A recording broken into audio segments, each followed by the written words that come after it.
messieurs, bonsoir et bienvenue à votre émission La Parole au quotidien. Toujours en notre compagnie, M. Serge Tidjani, curé de la paroisse Saint-François de Laval. Bonsoir, M. Serge. Bonsoir, Mirko, et vous aussi, bonsoir. La semaine passée, on discutait baptême. Cette semaine, on se concentre sur l'importance du sacrement de la confirmation.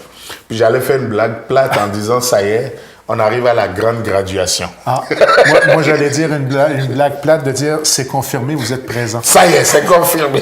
Pourquoi je dis à la grande graduation, vous comprenez? C'est pas si bête que ça quand les gens le disent, mais ils le disent un peu sur un plan trop matériel. La confirmation, avec le baptême et la communion, boucle l'initiation chrétienne. Donc c'est le sacrement par lequel l'enfant devient adulte dans la foi et devient responsable dans son Église. Et je me rappelle que lorsque les religieuses étaient encore présentes dans les écoles, on insistait beaucoup sur cet aspect-là de responsabilisation. Maintenant, ce n'était plus simplement qu'un accompagnement de par la famille, mais bien une décision personnelle qu'on faisait un acte de foi de rentrer. Dans la vie de Jésus. C'est ça. Et ça, vous voyez, le mot le dit, confirmer. Quand en français, même là, je dis je confirme quelque chose, ça veut dire que c'était vrai et je viens dire pour une fois de plus, oui, c'est vrai.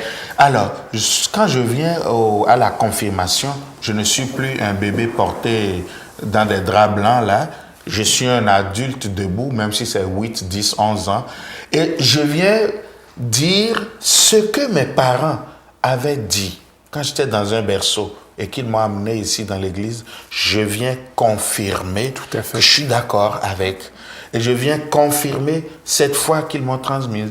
Et je viens confirmer que désormais, je suis en mesure de prendre ma part. Donc, vous voyez, je confirme mon baptême, je confirme ma foi, je confirme mon appartenance à l'Église à travers ce geste-là. Et pourquoi je disais grande graduation? C'est parce que souvent, je vous le dis, même si ça me fait parfois de la peine comme ça, quand nos enfants ont fini la confirmation, on ne les voit plus dans l'Église.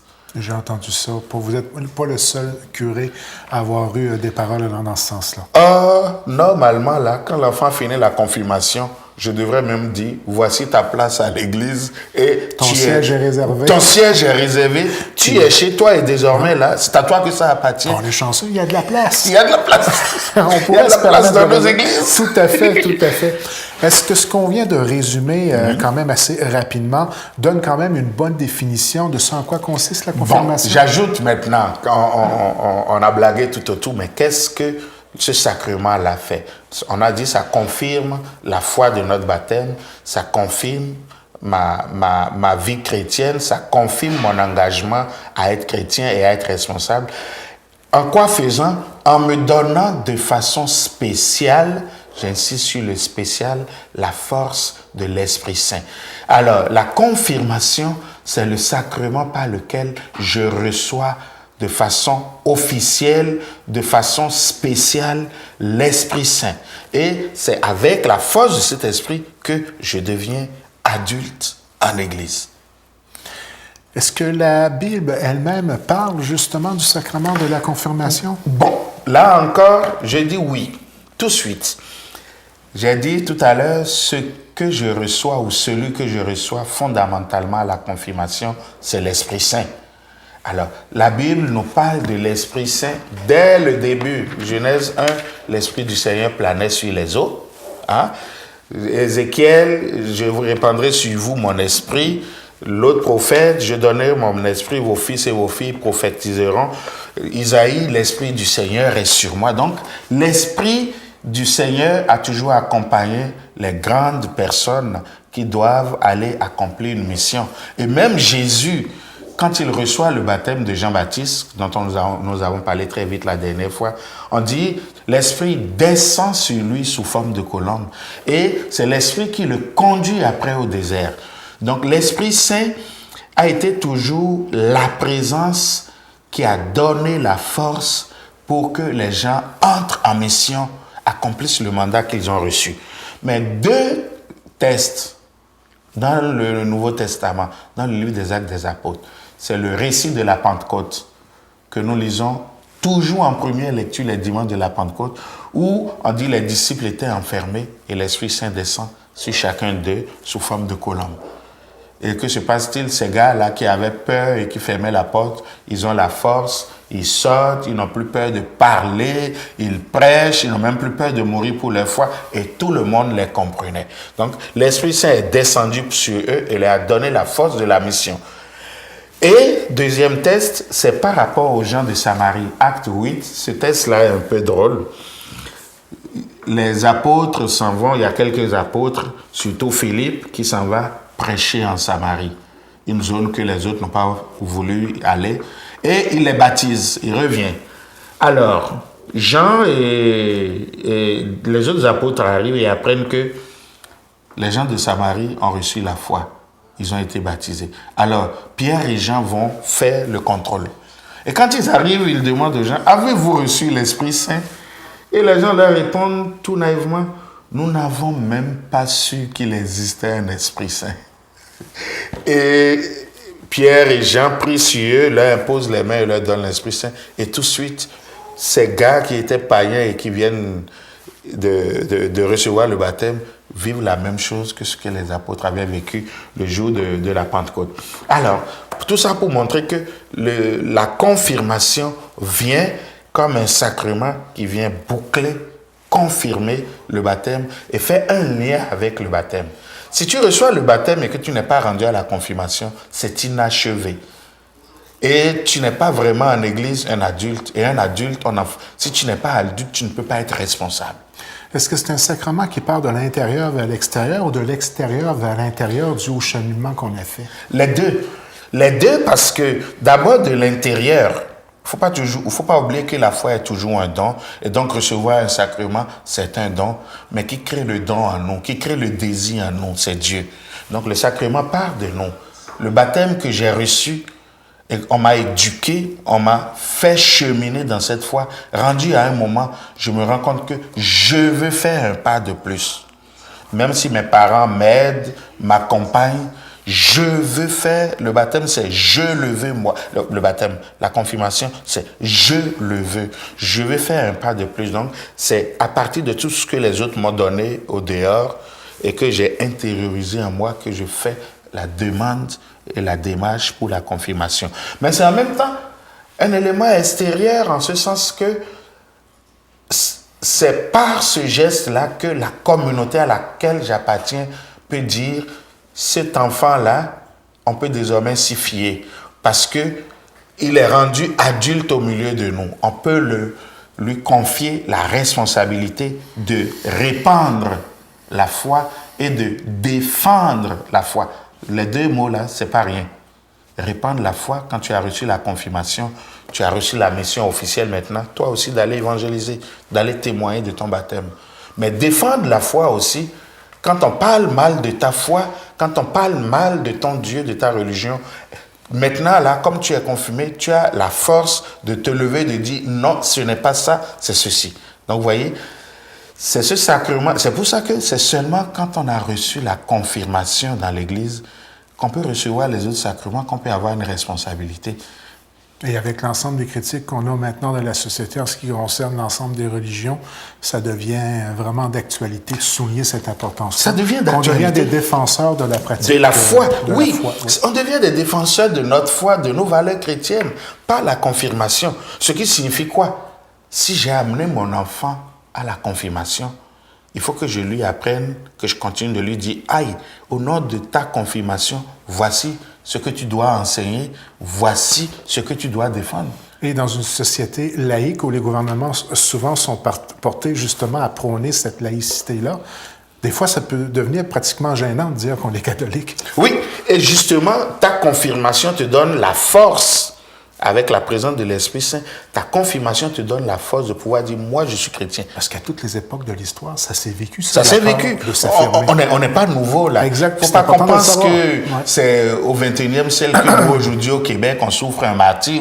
Non. Ça a toujours existé dans les lieux, dans l'espace, selon les contextes, que les chrétiens, en un point X de la planète, doivent souffrir pour témoigner de leur foi, doivent mourir parce qu'ils sont chrétiens, doivent se lever pour lutter au nom de leur foi. Quand je dis lutter, c'est dire ses convictions, c'est pas prendre des armes, j'insiste là-dessus, Oui. même si malheureusement c'est arrivé dans l'histoire. Bon, c'est pas le sujet aujourd'hui. Mais pour revenir à ce que je dis, la confirmation fait que je suis adulte et fiable pour l'Église.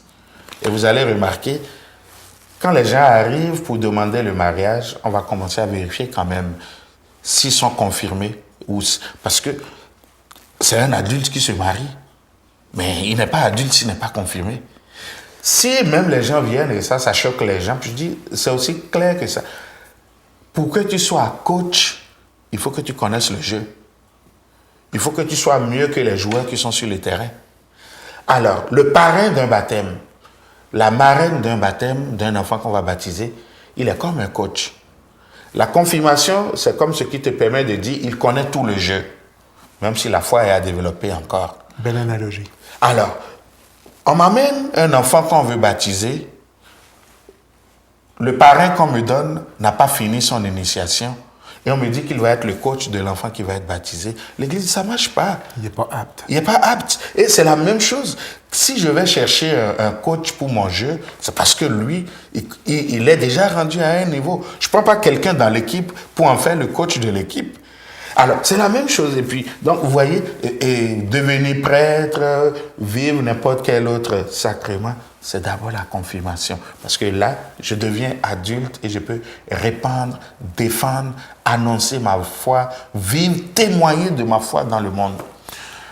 Il est difficile de juger de l'importance des sacrements. Plus on en discute, plus on élabore et on essaie de mieux les comprendre, on s'aperçoit qu'ils sont les 7 hyper importants. Oui. C'est sûr qu'il y a un ordre à suivre dans la logique d'application, mais ils sont tous importants. Ils sont tous importants.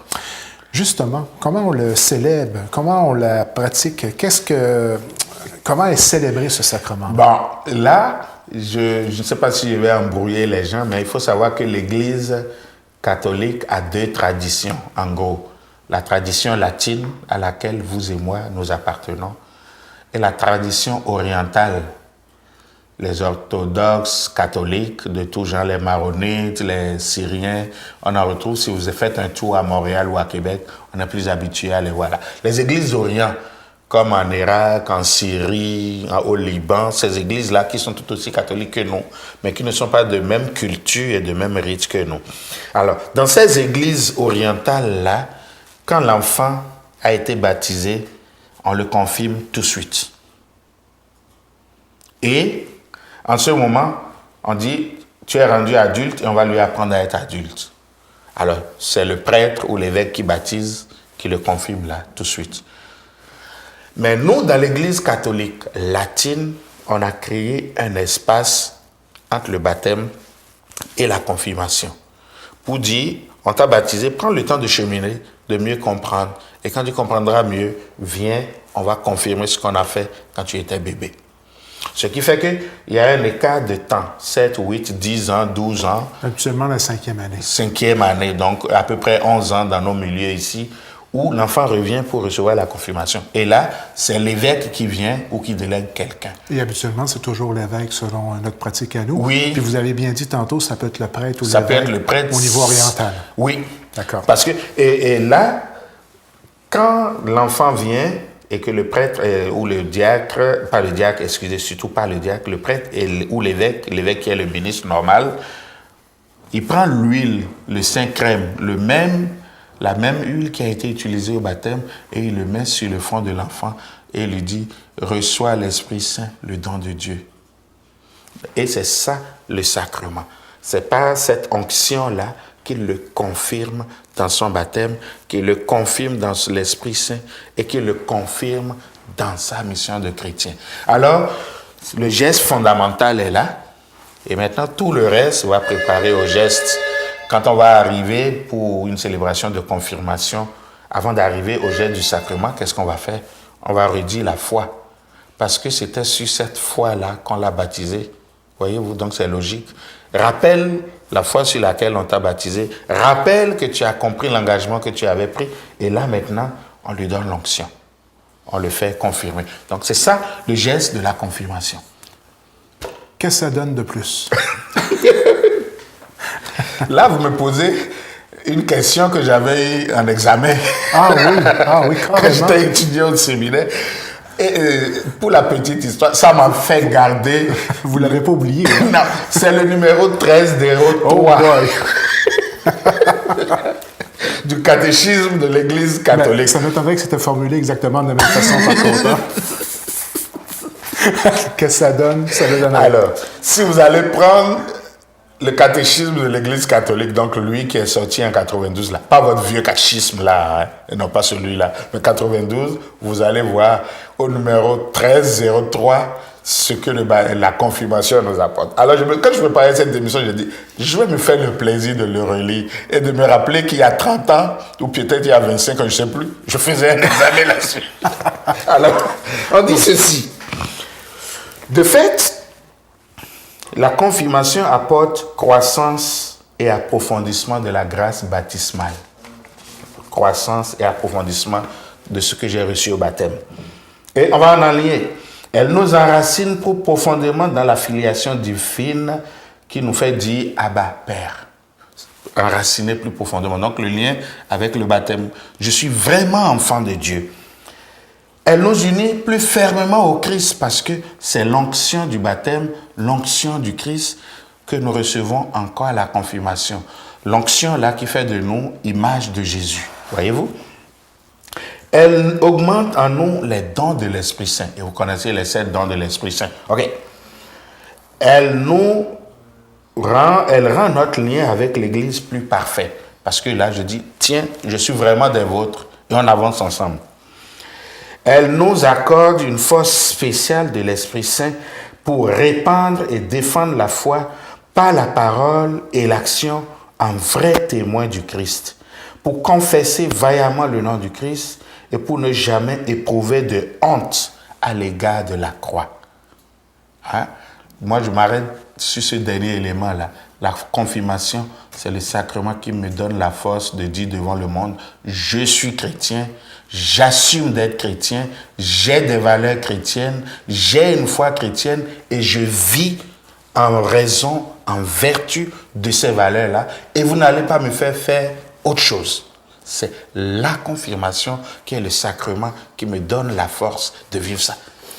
Tant qu'à moi, c'est une grande prise de conscience sur l'importance de ce sacrement-là. Mais pour les gens à la maison qui seraient peut-être un peu en mode panique après avoir pris conscience de l'importance justement de ce sacrement-là, alors quoi faire si on est baptisé, mais qu'on n'est pas confirmé? Il n'y a pas d'âge pour être confirmé. J'allais dire malheureusement, mais ça c'est un jugement personnel. Normalement, on finit l'initiation, donc 10, 11 ans, mais quand vous avez connu des pays d'Afrique comme le mien, on peut être confirmé à 70 ans, 80 ans, parce que vous avez eu la foi chrétienne, peut-être plus vieux. Alors, on n'est pas encore confirmé. On est au Québec, on est dans n'importe lesquelles de mes 5 paroisses là, Cap d'Espoir, Val d'Espoir, Sainte-Thérèse, Parce qu'il faut bien comprendre Percé. que maintenant, étant donné que c'est plus à l'intérieur des écoles, C'est ça. doit être un cheminement familial. Oui. On voit souvent sur les annonces sur le canal communautaire qu'il y a C'est ça. des préparations. Si c'est pas fait par les familles en ce moment, avant, ça se faisait un peu dans la routine de l'école habituelle, mais là, depuis quelques années... Ça se fait plus. Ça se fait Depuis plus. Donc, 2006, 10 ans bientôt, là, ça bon, se fait plus. Bon, ben là, il y a une conséquence à Alors, ça. il y a une conséquence. On a probablement une génération d'enfants en ce moment qui n'est pas confirmée. Oui, on a une génération. Les enfants qui sont dans leur cours cheminement normal, là, vous avez juste à appeler votre paroisse pour dire quand est-ce que ça se fait et comment ça se fait. Et suivre les conditions avec les gens. Mais si vous avez dépassé l'âge des enfants et que cette émission ou peut-être d'autres choses ont réveillé en vous de dire, tiens donc, je pense que ça vaut la peine que je fasse ma confirmation. Même chose, vous appelez vos paroisses et vous leur demandez qu'est-ce qu'on fait avec les adultes qui n'ont pas encore reçu la confirmation.